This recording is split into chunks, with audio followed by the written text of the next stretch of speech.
So there's apparently a little bit of ice got in here, and now the door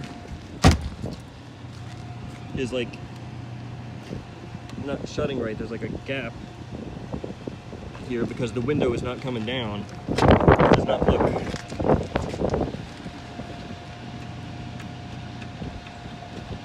And the switch is not making the window go down, so there's something jamming that with like ice. Alright, clearly this was not tested in colder weather enough because there's just like a little bit of cold weather. Oh, there it goes.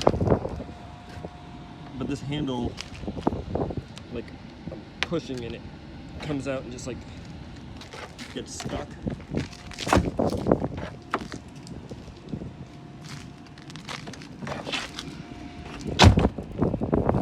Let's see if this one is.